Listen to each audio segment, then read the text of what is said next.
Welcome to HCEC. I'm George Pennington, your occasional host. And today I have a guest whom I just met, Professor Monica Ruling. Professor, yes, yes. University of West Hardin, Yes. a Laker at heart. So, and she's with Feeding America, and she's going to expand upon their role and what they do, how they do it.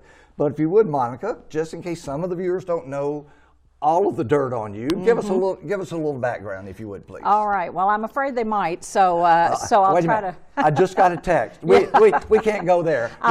No, we can't go there. So we'll keep it to the clean dirt right now, anyway. So yes, I'm Monica Ruling. Currently, I am the Marketing and Communications Coordinator with Feeding America, Kentucky's Heartland. Okay. That's a mouthful, but basically that means that I go out and do a lot of talking, just like this, and bring the awareness to our communities that, you know, hunger relief efforts are out there. And we want them to know that they're accessible, and we are there for those that unfortunately fall on hard times or just have a hard time making it, and we'll make sure that they get their basic needs met. So that's what I do professionally. Now, how long have you been with? Actually, 3 years doing 3 this. years, okay. I've been involved with Feeding America in a number of capacity before. Okay. I used to. Were you with them when they were Second Harvest? Well, no, actually, I was not. Now that's going back that's a going back time. A little You're bit, right, yeah. But. You know, I volunteered there before with, you know, other organizations. I also used to help them as a liaison between Feeding America and then United Way. Okay. So I've been involved with them for a number of years and know their mission and really feel passionate about it. Okay, yeah. Tell us, I knew they worked with Hardin County. Right. And I looked on the website this morning. There are a ton of counties this particular one serves. Is that right? Right. Our food bank actually serves 42 counties. That's crazy. That's 42. That's including Hardin County, of Yes. course. But that's 42 South Central, and then Western Kentucky. So basically we go from Hardin County all the way down to Missouri and Tennessee. Can you name them alphabetically for Almost, us? Oh, yes. Okay. Shall we start now? Start with Hardin and end with Hardin. Well, how about Adair, Allen, blah, blah. See, that's all I can do. The first two, yes. Yeah. Right. Yeah. But, you know, it's amazing. There's, in case folks didn't know, there's 120 counties in Kentucky. So that means that we comprise a third of the state. And then don't be alarmed, but the rest of the state is covered as well. So we're not leaving anybody out. Feeding America is a national network. And so then Feeding America says to each state, you have to be covered by a food bank. Okay. We want to make sure your people are served. So in the state of Kentucky, there are actually 7 food banks. Are there? Ours is just one of them. And so between ours and the 6 others, then we cover the entire state. Good gracious. Yes. Miss Monica, I've often wondered about the logistics involved. What'd you say, 42 counties? 42 counties.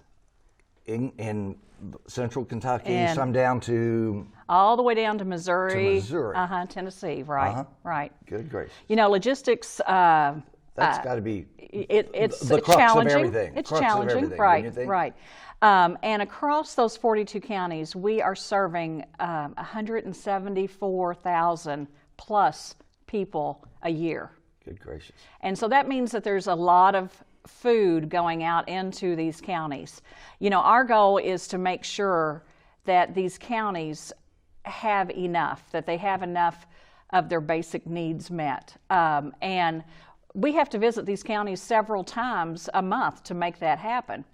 So it's not just you kind of drop in a few pounds and then you leave. We have partner agencies out in each of those counties that do a lot of the footwork, if you will, for us as well. I got you. So we couldn't possibly do it alone. Right here in Elizabethtown, we of course have our main offices. We only have 23 paid staff. And that sounds like, well, that should be enough. It's not. Yeah. No way. So between partner agencies in each county and then, of course, the numerous volunteers that we have, we're able to stretch out to those 42 counties and make sure those folks are fed. Okay. So what are the models of distribution? For instance, I go to Methodist Church Memorial, and historically I think y'all brought truckloads Right, over, and right. they help every second Saturday. Right. Coming up this week, in fact. Yeah, tomorrow. in fact, Yes. they're this afternoon. Yes. They're prepping, and tomorrow morning, Right. they'll go. So come by and help. If you go back in time, come by and help, Exactly. or help next month, second Saturday. Okay? Right. Correct. That's one model. What are the other models of distributions you have in counties? Right. A lot of what you're talking about is what we do. So that means that we would take a truck to a certain location. Okay. It might be a partner agency, it might be to a fairgrounds, or it might be to, a scheduled location. We would actually take a truck of food already planned to go there.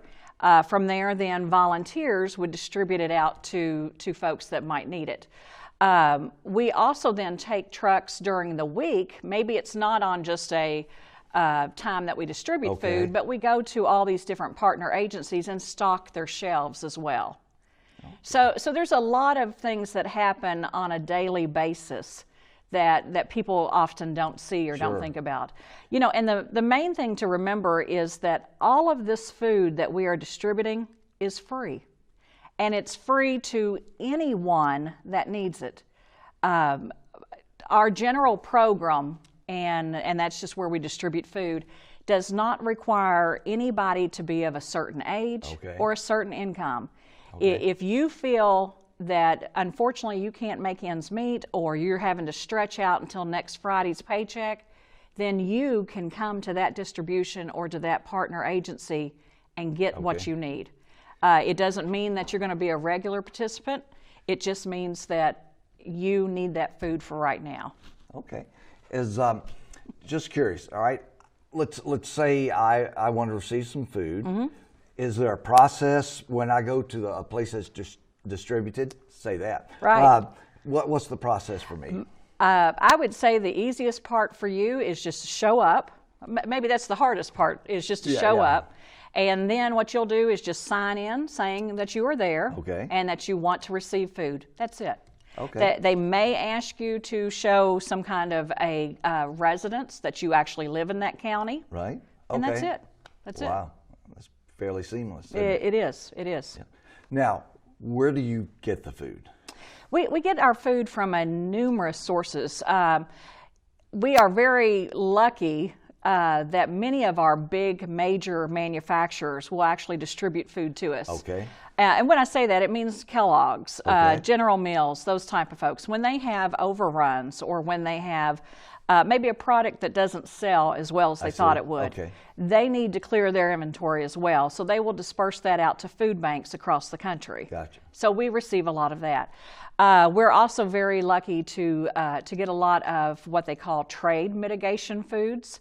And basically what that means is right now the farmers are producing all this food that needs to be given somewhere. The government has actually purchased that food from the farmers, and then we'll distribute that back out to the food banks across the country. So we get a lot of that food. We get a lot of fresh fruits and vegetables that way. So do you try to get it locally so the distribution's easier? We try to as much. Right. To the extent that some is available? Correct, right. We also receive, of course, food from generous folks out in our communities that do food drives. We receive food, maybe it's Kroger or Sam's Club, and they've got some foods that are about to expire, or perhaps it's just not moving off their shelf as well. They'll go ahead and send that to us as well. Does Walmart participate in that too? Absolutely. I'd heard they did. I didn't know. So a lot of people do that. Okay. Now, let's say they donate. How's the food literally get here? So the food comes in various ways. Trucks, again. Typically? It's mostly trucks, right? Mostly semis. You'll see not only our trucks out on the road, but then other trucks bringing it in as well. Okay. Gotcha. Now, who's your executive? Tell us about the staff there. Right. And you don't have to badmouth anybody. But no, absolutely not. Now, not. Did y'all have a change in? We did have a change in leadership. I think correct. You had a change in leadership. Right. Gary Miles. He was there for almost 20 years. And he decided then to retire at the beginning of the year. And he and his wife, I think, are off in some RV somewhere traveling, and I think that's great. Oh no, they're in Vegas. Oh, okay, they're in Vegas. You're right. They're in Vegas. I'm just saying. Okay, well, Yeah, I saw pictures too. Yeah, but anyway. yeah. Well, they may be in their RV, but they stopped by Vegas. So at the beginning of the year, then Jamie Sizemore, she took the position. Jamie comes to us off of our board, actually, off of our Feeding America board of directors. Okay. And so she's had about 3 years experience being on the board and has already learned a lot of the ins and outs. So she began really the end of December, 1st of January. Okay. Now, a gentleman I know, Tim Hagan, used to be on the board. Yes. Is he still? He is our board chair. Is he still with the board? Right. He's our board chairman right now. Okay. Yeah. Well, good. Yeah. Good. Say shout out to Tim. That's right. He's a good guy. Yeah, Shout out to Tim. That's right. He's a good guy. I knew he was involved, but I didn't know if he was still currently involved. You know, and these board of directors, as you know, being one yourself, you know, people don't understand that there's a lot of hours that they put in. Sometimes you think it's like a figurehead. Sure. And maybe it is for some, but for most organizations, your board is just as important. Sometimes there's significant time. It is. It significant, is. Right. You know, just depending on the nature of that. Exactly. Board. And I feel like our board is one of those very active participating boards. Not only do they have committee work outside of their regular board meetings, but they're involved. They come see us. They know us out in the community. They, you know, of course, they're always talking about our good mission as well. Okay. So I think our board of directors is very vital to our organization as well. Okay. Let's say I have a little, let's say I'm a club sponsor. Sure. And I think that I want us to get our picture in the paper. And I want you to get your picture in the paper. Right. We want to do a service project. How do we go about that, and where do we go? And once we get there, what the heck do we do? Well, we love volunteers. Again, y'all get a ton of them too. We do. You're working that. You're working that. We girl. do. You are. You're I'm right. just saying. You're work right. That. We are very fortunate. You know, probably about 10 years ago, they recognized the need to have a separate volunteer center. Okay. Because we have such wonderful participation from volunteers, we just needed their own areas. And because we were growing so much, we also needed our own area.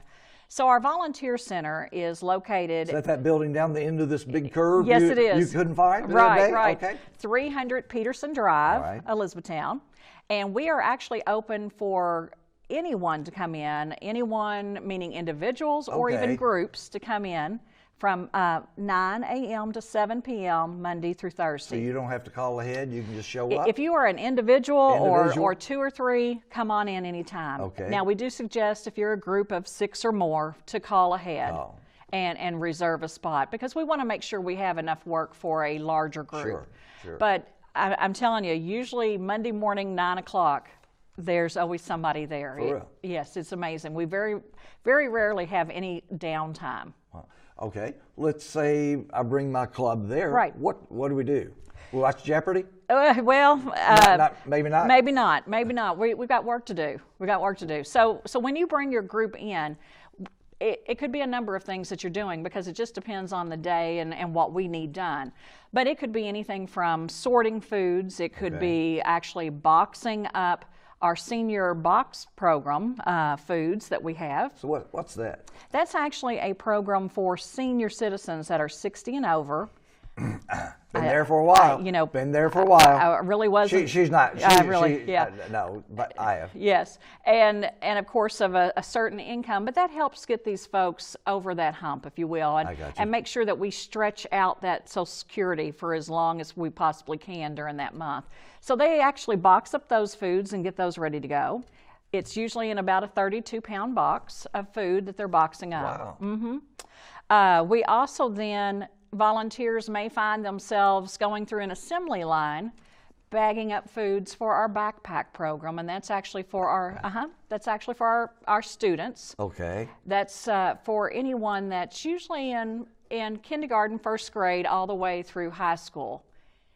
Now, Valley View, a gentleman and his wife bring some food occasionally and drop it off. Is that maybe part of that program? Yes, exactly. Okay.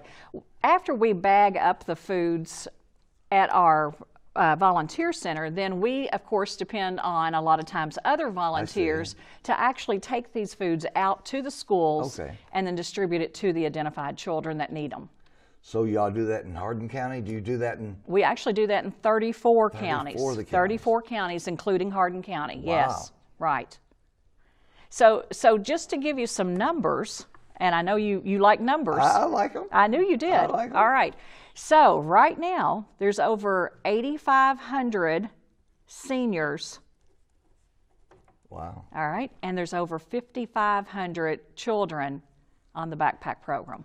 5,500? Uh-huh. And all of that has to be boxed up each month from our volunteer center. Okay. And that's not even mentioning all the other things that we do. Good gracious. Yeah. Yeah. It's an amazing number. It's exciting, if you will, but it's also very sad. It also really kind of brings home that what's going on out there. Yeah. I'll throw out another couple numbers because I know you like them again. I like big numbers like 10, 12, 40. I like even bigger numbers. We are finding through studies that we do and through working with folks, it's 1 in 7 adults in Kentucky that are food insecure. It's 1 in 5 children that are insecure.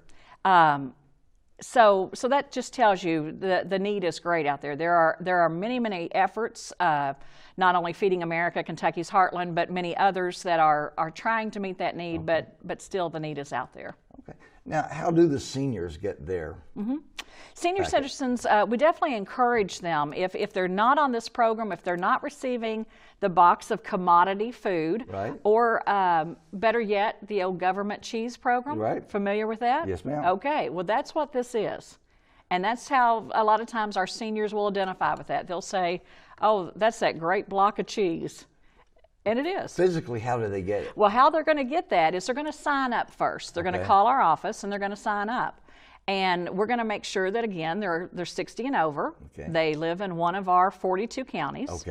And that they will declare that they are of a certain income. Sure. They have a need. Right, they have the need, right. So once they have signed up for that, then they will be on that program to receive a monthly box of that food. And this box will include things like the essentials, juices, milk. It will also have some kind of protein in it. Powdered milk? Okay. It'll be like a protein. It could be anything from a tuna to some kind of a meat. There'll be canned fruits and vegetables. All the things that you would need to be able to, again, stretch those dollars out a little bit further every month. So that is actually given to us by the government. Do they then pick it up at a distribution point? They can pick it up at a distribution, or sometimes they will have that delivered. Maybe if they live in a senior complex or some kind of an apartment, then they'll actually have a coordinator that picks those up for them. Okay, good. Good gracious. And we always encourage, that list is always evolving. People are always moving in and off of that list. We encourage anyone, even if you feel like, oh, there's plenty out there, they can't possibly take me, or I don't want to take it away from somebody. We want you to call. We want you to go ahead and get on that waiting list, or at least get on some type of list so that we know that we can serve you next. All right.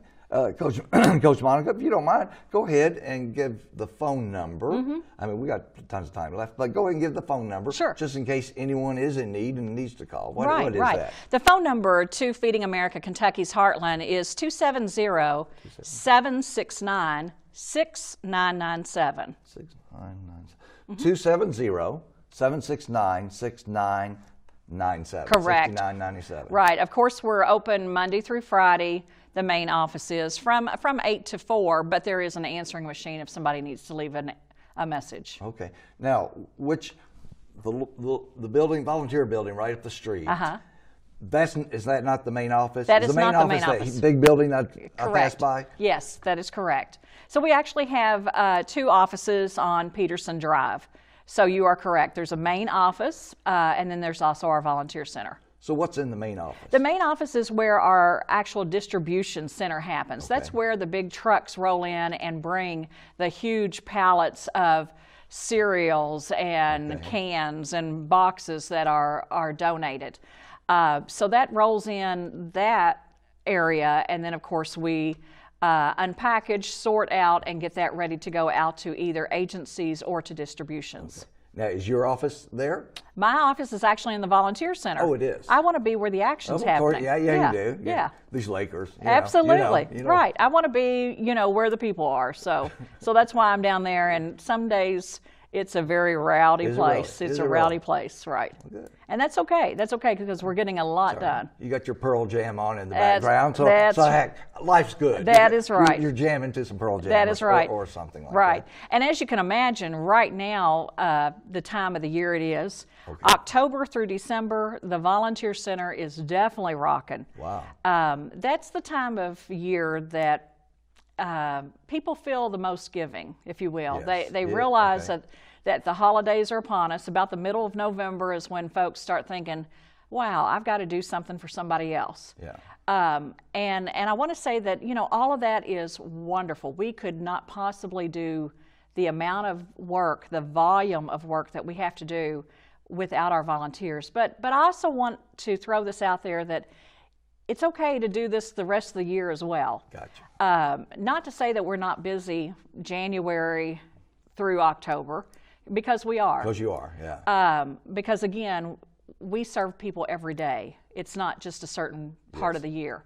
But we want to encourage volunteers. We want to encourage individuals or groups to come out even during the crazy months of the year. April, really? Yeah.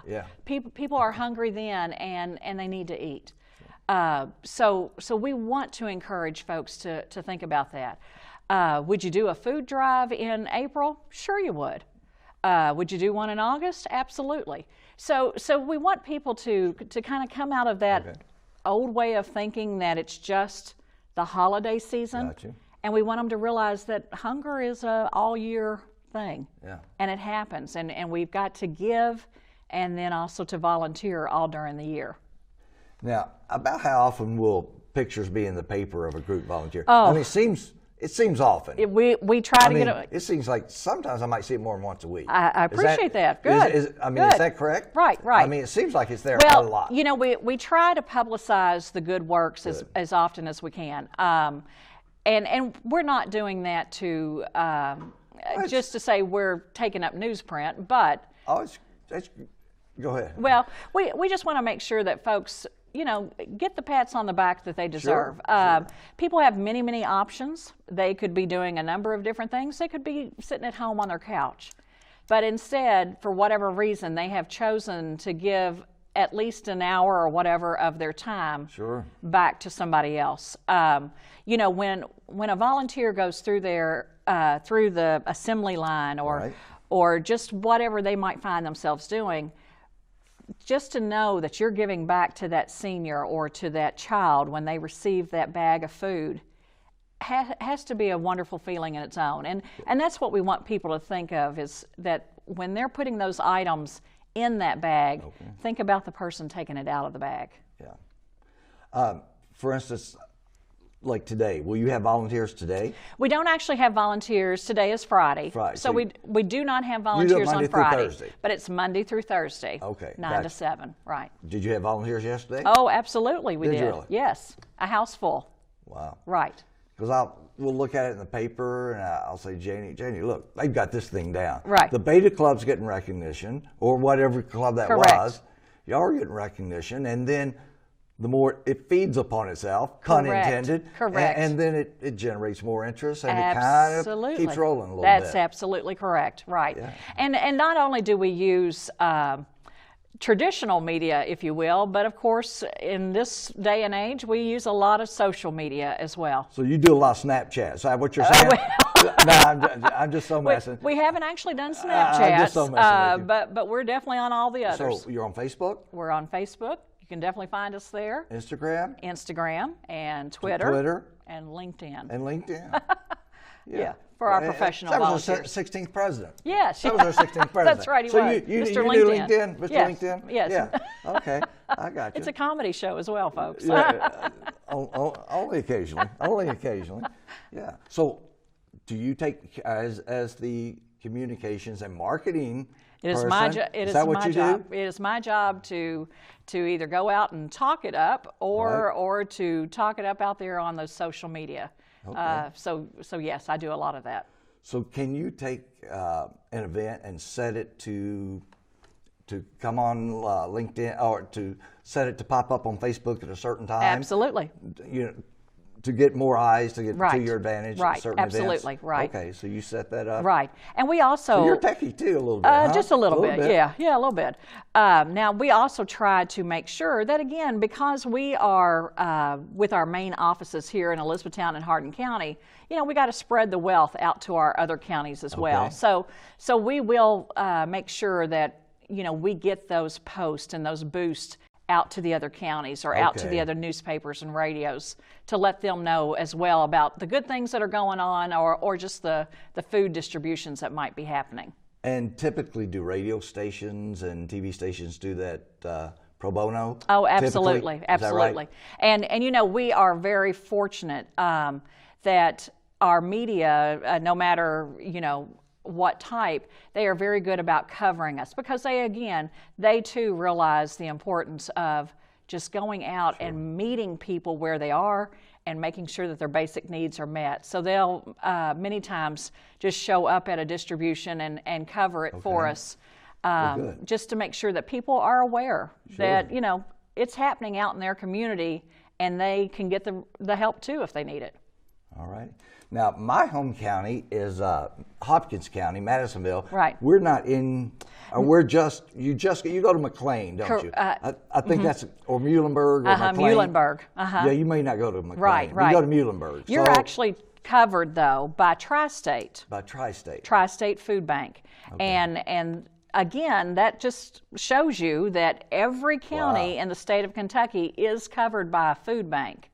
Interesting. Yeah, you know, we've got to make sure nobody should be without food. It's just, it's unfathomable. I shouldn't even have a job in this position, in this field, because... Oh, just got a text. Okay, well, I was going to say... I just got a text. Sorry, Monica. It was a good run. You got a text? While it happened. I know. Maybe I'll just take your job then. But it just comes to show you that, you know, we're still working on the very basic needs, and so that's why we've got to make sure that we can get that part done, you know, before we try to tackle so many other things that we've got going on. Yes.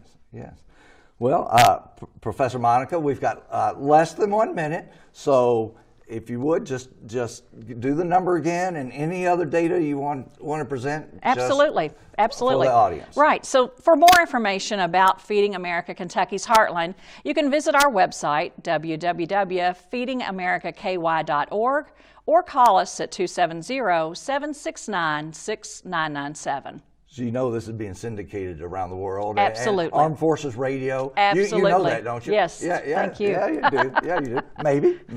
You never know. We can wish. Well, Professor Monica, I appreciate you being here. Great. And I know you've been here several times. Right. It's the first time I've interviewed you. Right. And I've enjoyed it. Great. And we appreciate our videographer, producer, editor, choreographer, Miss Alexis, and Professor Noah, who was in here a while ago. One, the John Hardin Bulldog, the other, North Hardin Trojan. Right, and they got along fabulously. Yeah, I heard a few barbs, but basically it was good natured. Right. So yes, so we do appreciate it, and thanks again. All right. And if I see you again, yell at me. I've got white hair. Absolutely.